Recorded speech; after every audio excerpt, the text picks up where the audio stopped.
natin yung ating isda para ating prituhin. So, isahiwa lang siya. Ayan. Lagyan natin ng asin.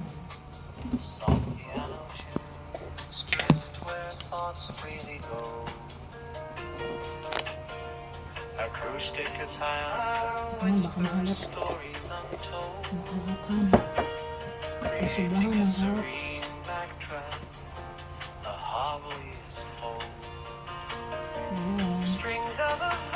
Ayan. Ulam po today.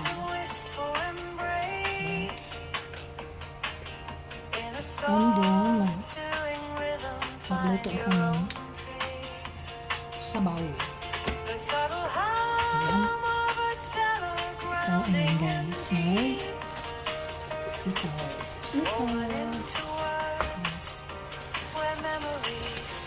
Ay, hindi pa siya sitaw guys. Parang, balang tawag niya. Mabilis na lang. Hindi rin siya bago. Hindi rin siya bago. So, ayan. Maglabas ako ng tuyo. Tuyo. Kuntit lang kasi. Tuyo.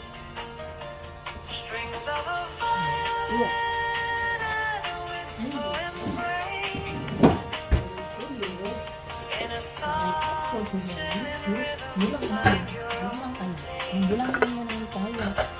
Tsaka yung pritong isda. That's where I will know for today. So ito, hugasan ko na kasi sobrang alat. So ayan, hugasan ko na. Lagyan natin ito sa ating kaldero.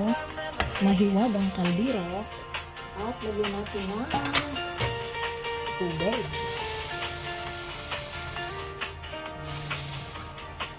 Lagyan natin ng tubig. Kulang pa. Kasi si Lola mahilig sa sabaw. Dagdagan pa natin. Dagdagan pa. Kulang pa. Ayan. Bitin-bitin. Tapos lagyan natin ng luya. So, bagis dito sa luya guys. Ito ko na ng tinitin. Ang the best dito sa luya guys is pitpitin natin. Ubos natin to para malasa. Yan, pitpit na. Lagyan natin dito, tapos pakuluan natin guys. This is it. Buksan natin ang ating stove. Ayan, yung ating kanin, hindi ko pala na saksak. O, diba? So that's it. At isa na yung ating beans. Hugasan muna natin. Para gusto ka. Doon natin hugasan na. Ito. Kain na natin. Ayan. Hugas lang guys. Kasi ganito magluto guys. Hugasan muna. Kasi ang amo ko, nasanay na rin ako sa kanila. Hugasan daw muna bago himayin. Kasi kung himayin mo daw hugasan, baka daw yung ano ba? Ano ba na tawag nito na isprihan daw, baka napasok mo yung sa kanila. So tama din naman siya. So hugasan muna bago siya himayin. Ayun, ano siya? Ano siya? Ganyan na. Kaya kung minsan yung mga broccoli, mga cauliflower, bago ko siya binababad ko siya sa tubig, tapos pinapadaloy ko yung tubig. Lagyan ko siya ng kalabasa. Wala akong okra. Pinag-boiled ko ng okra eh. Nahulog ko ng okra. Ito naman, ang ating i-slice. Ayan, hugasan ko na. So, ito na yung ating parang hatiin ang ano na natin. Kasi, sobrang harap. So, kasi,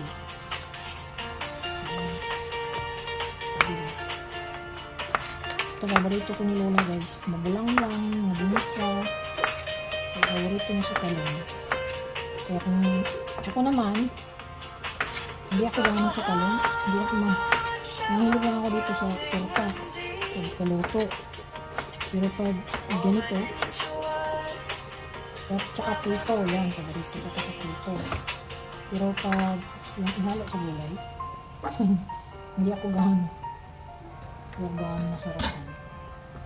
Pero, si Lola, basta talong. Yung masira. Wala naman tong sira pagbili ko. Bay 1, bakit may nasira siya? So, tanggalin lang natin yan.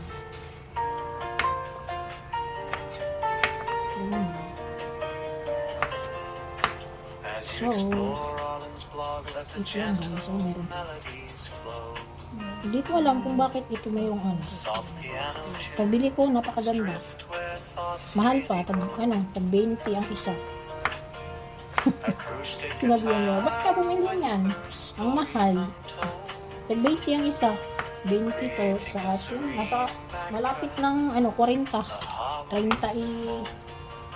38 ang isa. Isang talong ito. 38 pesos. Babad ko siya sa tubig kasi naunti naman ito guys. Pag hindi may babad sa tubig. Ayan. Tapos, itong aking pumpkin layer. Lagyan ko siya ng guys. Talo. Kalabasa. Love it po. Ayan. Diba? So, kalahati lang ang ilagay ko kasi lagyan ko siya ng gabi. May gabi ako dyan. So, diba? Very easy lang. Ang aking cooking. Very easy lang yan. Nakita kong baklis eh. Baklis akong kumala. So, ganyan lang. So, yan. Tingnan ko kung ganahan ako magluto. Iyan ko lang. I-steam ko lang naman talaga to. Itong ganitong kalabasa. I-steam ko lang to. Matamis siya eh. Tapos, yun. Diretso mo kain.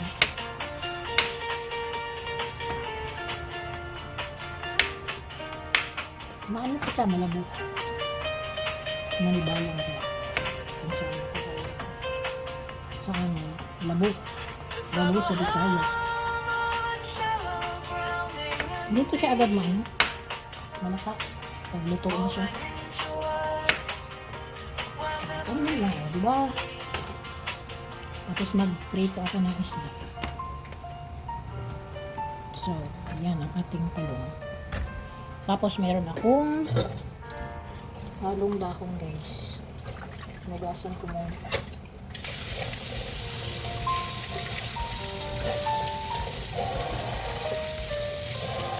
Pinugasan ko muna. So, ito na. Ito na. Ito ang halo kong gulay.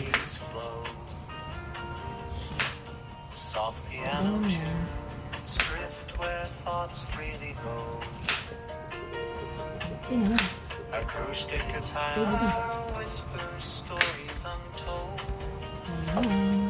creating a serene Hatiin ko lang siya. the harmonies Ganon. fold. Strings of Ayan. Ito yung ating gabi. Naka-frozen siya guys. Naka-frozen. So, nagkaroon ako dito ng ilang piraso. 2, 4, 6. 2, 4,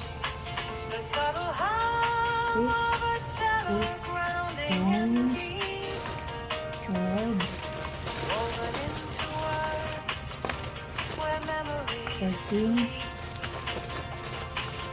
with each note a journey and Ayan na. inspiration. Binilang ka talaga na. On our little channel dreams and Kulok-kulok na siya guys. So, kaya yan. Kulok na.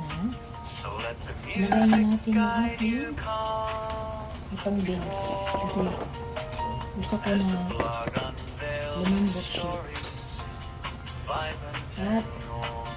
ang aking Strings of a roasting na gabi.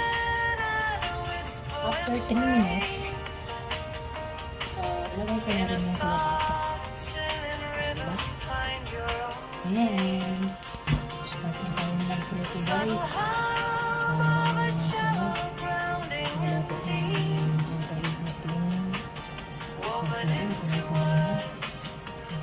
natin. So, open the excess one. Kasi, makakamal yung ating mga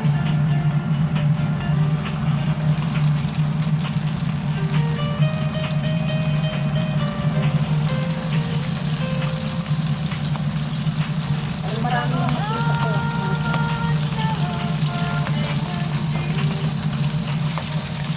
Lagay na natin yung kalabasa guys. Ano ito guys?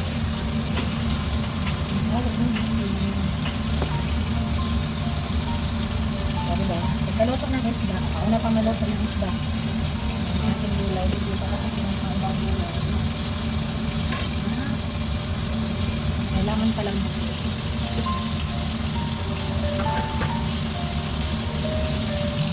yan, bagsarin na natin guys. Wala ko binipit. Hindi pala. So, ayan ang ating itang sabay. So, ayan guys. Lagyan na natin yung ating talong.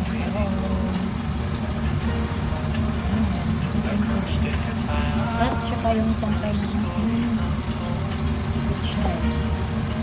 Huli na yung dahon. Diba?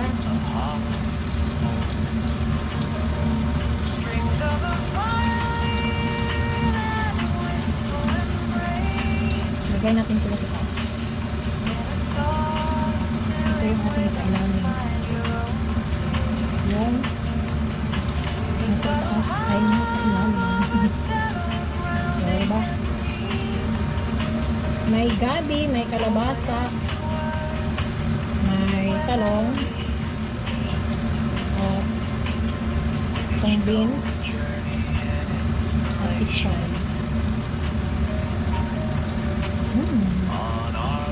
Lagyan natin ng seasoning. Seasoning. So let the music guide you as the blog unveils its stories. Para may lasa ba? Malasa ang ating gulay. Makulay ang gulay.